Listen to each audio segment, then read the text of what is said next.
منصور علی خان صاحب ہمارے ساتھ موجود ہیں، ان سے بات کرتے ہیں۔ منصور صاحب یہ مجھے بتائیں کہ T20 ورلڈ کپ میں جو پاکستان کی مایوس کن کارکردگی ہے اور پھر خاص طور پر جو ٹیم میں گروپ بندی کا ایک عنصر پایا جاتا ہے اور پھر اس کے بعد سپر 8 تک بھی رسائی ہم نہیں کر سکے، تو ان ساری چیزوں نے جو پاکستان کے شائقین کرکٹ ہے کتنا مایوس کیا ہے ان کو منصور صاحب؟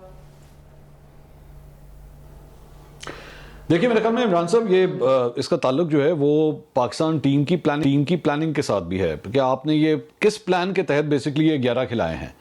آپ کی یہ پلاننگ اس طرح نہیں ہوتی ہے، کوئی گلی محلے کا میچ نہیں ہے کہ محلے کے لڑکے آپس میں تیار ہوئے، وہاں پہ اکٹھے ہوئے، آپس میں انہوں نے بیٹھ کے لگا لیا بھائی تو اس ٹیم میں، تو اس ٹیم میں، میں اس ٹیم میں ہوں اور تو بالنگ کرے گا، تو بیٹنگ کرے گا۔ یہ پاکستان ٹیم کھیلنے جا رہی ہے ورلڈ کپ، اور ورلڈ کپس کے لیے تیاریاں جو ہوتی ہیں نا وہ ہفتہ پہلے، مہینہ پہلے نہیں، سال پہلے ہوتی ہے، کم از کم 1 سال پہلے، 1.5 سال پہلے۔ آپ وہ کوچ ساتھ اس کے لگاتے ہیں، وہ لڑکوں کو ڈیٹیکٹ کرتا ہے۔ ہمارے یہاں پہ دار و مدار سارا جو ہے وہ اس بات سے ہوتا ہے پی ایس ایل کھلا لو، پی ایس ایل کھیل لو، پی ایس ایل کے بعد جو لڑکا آپ کو نکل آئے گا وہ لا کے آپ اس کو کھلا لو، اس کے بعد آپ دیکھیے گا خود ہی وہ پرفارم کر لے گا۔ اس طرح نہیں ہوتا۔ انٹرنیشنل سٹیج کے اپنے پریشرز ہوتے ہیں، آپ کی ملک آپ نے چینج کرنا ہے، ایک فورن سوئل کے اوپر جا کے آپ نے کھیلنا ہے۔ تو کلیئر کٹ نظر آ رہا ہے کہ یہاں پہ ایک تو ٹیم کے اندر گروپنگ ہے، گروپنگ کی وجہ سے جو، اور یہ کوئی نئی چیز نہیں ہے، یہ بیماری پاکستان کرکٹ ٹیم کے ساتھ پچھلی کئی دہائیوں سے جو ہے وہ بار بار سامنے آتی ہے، لیکن اس کا علاج کوئی نہیں نکال سکتا۔ اچھا، دوسری بات یہ کہ سارے نئے ہیں، مثال کے طور پہ ٹیم کے اندر نئے چہرے، کوچ نیا، پی سی بی چیئرمین نیا، سارے ہی نئے ہیں، اور وہ آپس میں کس طرح جیلن کریں گے، کس طرح کوآرڈینیٹ کریں گے، میری تو سمجھ سے باہر ہے۔ آپ مجھے بتائیے آخری دفعہ وہ کون سا ورلڈ کپ تھا جس میں یہ قوم جو ہے وہ بیٹھ کے حساب کتاب اور کیلکولیٹر نکال کے، ہاتھ میں کیلکولیٹر اور منہ پہ دعائیں، اسی کے ساتھ ہم نے ہمیشہ ورلڈ کپس کھیلے ہیں، اور ابھی بھی وہی صورتحال چل رہی ہے۔ تو مجھے اس لیے بہت افسوس اس بات سے ہوتا ہے، مطلب کینیڈا جیسے ملک سے جیتنے کے بعد جو ہم خوشیاں تک منانے کا دل نہیں کر رہا۔ کینیڈا سے میچ جیتنے کے بعد بالکل دل نہیں کیا کہ ہم کسی بات کی خوشی منائیں۔ رضوان صاحب جو ہیں وہ 50 کرتے ہیں، وہ 50 کر کے یوں ہاتھ کھڑا کر کے کہتے ہیں جناب میں نے 50 کر لی۔ بھائی آپ کے 50 کے آگے وہ جو گیندیں آپ نے جتنی ضائع کر دیں اور جتنی بالز کے اوپر آپ 50 کر رہے ہیں، شرم والا مقام ہے۔ بابر جو ہیں وہ لگاتار 2 میچوں میں ایک ہی شاٹ پہ آؤٹ ہو رہے ہیں، مطلب یہ صورتحال ہے۔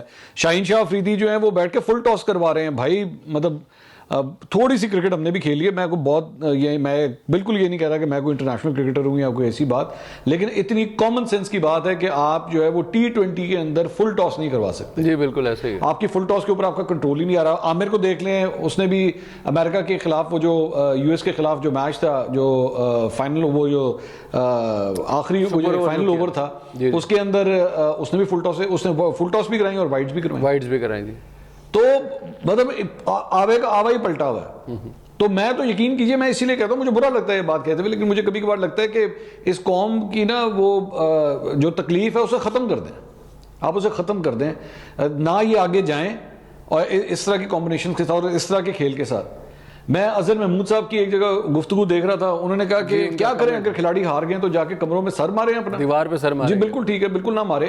تو براہ مہربانی میچ شروع ہونے سے پہلے نا، جب آپ پریس کانفرنس ایک دن پہلے کرتے ہیں تو اس پہ بھی قوم کو یہ کہہ دیجیے گا کہ براہ مہربانی ہمارے لیے نا تکلیف لینے کی ضرورت نہیں ہے، مت لیں ہمارے لیے تکلیف، ہم اس قابل نہیں ہیں کہ آپ ہمارے لیے تکلیفیں اٹھائیں، آپ روئیں۔ میں نے بچوں کو روتے ہوئے دیکھا، میں نے عورتوں کو روتے ہوئے دیکھا، مت روئیں ان کے لیے ایسے ہی ہے، اور ان کو کندھوں پہ بھی مت اٹھائیں پھر، کیونکہ آپ کو اگر قدر نہیں ہے اس بات کی، وہ آپ کہتے ہیں جی کیا کریں پھر، زندگی تو چلنی ہے نا۔ جی بالکل زندگی آپ کی چلنی ہے، آپ کی تو زندگی ماشاءاللہ چلتی رہتی ہے، چل رہی ہے، آپ کی زندگی نہیں رکتی۔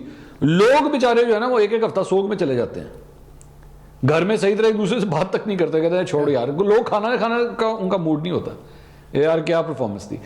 آپ کو شاید نہیں ہے نا آئیڈیا کہ یہ قوم کس طرح جڑی ہوئی ہے اس کھیل کے ساتھ، اس کا دل کتنا اٹیچڈ ہے اس کھیل کے ساتھ، یہ دیوانی ہے اس کھیل کے لیے، یہ کسی اور گیم کی طرف دھیان ہی نہیں دیتی، وہ صرف کرکٹ کے لیے پاگل ہیں۔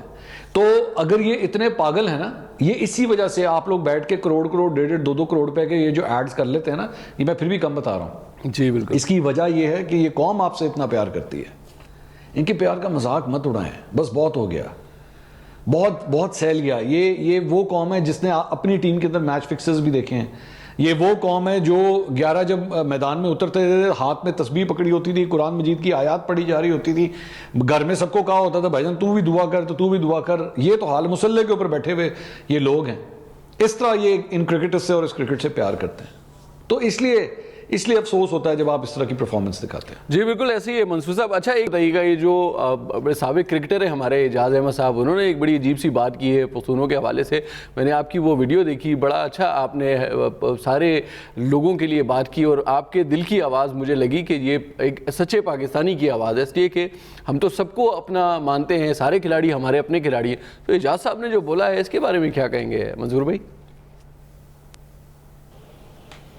جی بہت شکریہ عمران صاحب. دیکھیے سب سے پہلی بات تو یہ کہ میرا خیال میں جو کچھ بھی ہوا ہے, اعجاز احمد صاحب نے جس قسم کا کامنٹ کیا تھا, مجھے زیادہ افسوس اس بات کا ہوا کہ ایک تو میرے خیال میں ان کو سینسٹیوٹی کا آئیڈیا نہیں تھا. مطلب ایک چیز بہت حساس ہوتی ہے, اور اس طرح کا جو جواب انہوں نے فریم کیا تھا, مجھے بعد میں ایکچولی کچھ لوگوں نے مجھ سے رابطہ بھی کیا, میں نام نہیں لینا چاہتا, انہوں نے مجھ سے رابطہ کیا اور انہوں نے اعجاز احمد صاحب کی پوزیشن کو تھوڑا سا نا ذرا واضح کرنے کی کوشش کی کہ نہیں وہ ایکچولی جو پٹھانوں کے بارے میں کوئی اس قسم کی بات نہیں کر رہے تھے, وہ ان جنرل یہ بات کر رہے تھے کہ جی یہ لوگ فار فلنگ ایریا سے آتے ہیں, دور دراز علاقوں سے آتے ہیں, تو ان کی جو ہے وہ لائف اتنی ڈسپلن نہیں ہوتی. میں نے کہا جی کچھ بھی ہے. میرا اعتراض جو ہے وہ بیسکلی اس بات پہ تھا کہ آپ ایک پوری برادری کو جو ہے وہ کس طرح ٹارگٹ کر سکتے ہیں. میں آپ کو 10,000 ایگزامپلز نکال کے دکھا سکتا ہوں, چاہے وہ لاہور کے لڑکے ہوں, پنجاب کے ہوں, کراچی کے ہوں.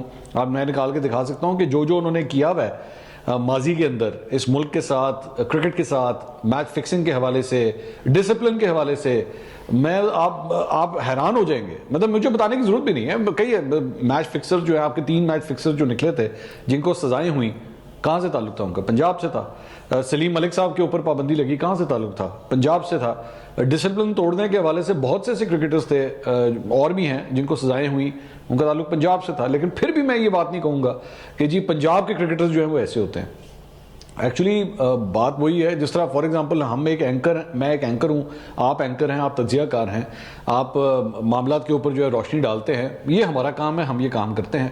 آپ کا کام کرکٹ کھیلنا ہے, آپ کرکٹ کی حد تک رہیں, کرکٹ تک اپنے آپ کو محدود رکھیں. میرا خیال میں آپ پولیٹیکل یا سوشل ایشوز کے اوپر جو کامنٹری شروع کریں گے تو پھر آپ کو خود بھی یہ نہیں پتا ہوگا کہ یہ جگہ جو ہے وہ جانے والی نہیں تھی اور وہ غلط تھا. سو میں نے اپنے ویلاگ میں بھی یہ بات کہی تھی کہ میں پٹھان نہیں ہوں. میرے نام کے اینڈ پہ خان ضرور آتا ہے, لیکن میری جمپل جو ہے جیسے کہتے ہیں, پیدائش میری پنجاب سے ہے. لیکن مجھے بہت افسوس ہوا کیونکہ میری نظر میں چاہے کوئی پٹھان ہو, بلوچی ہو, سندھی ہو, پنجابی ہو, مہاجر ہو, کشمیری ہو, ہم سب ایک ہیں, ہم سب پاکستانی ہیں. اور خامیاں ہوں گی, بالکل خامیاں ہوں گی, چند لوگوں میں ضرور خامیاں ہوں گی, لیکن اس کا مطلب یہ نہیں ہے کہ ایک قوم یا ایک ذات یا ایک برادری جو ہے وہ کسی ایک سے جو ہے وہ کم ہے. بہت شکریہ منصور بھائی, تھینک یو سو مچ. آپ نے وقت دیا اور اپنے قیمتی خیالات کا اظہار بھی کیا.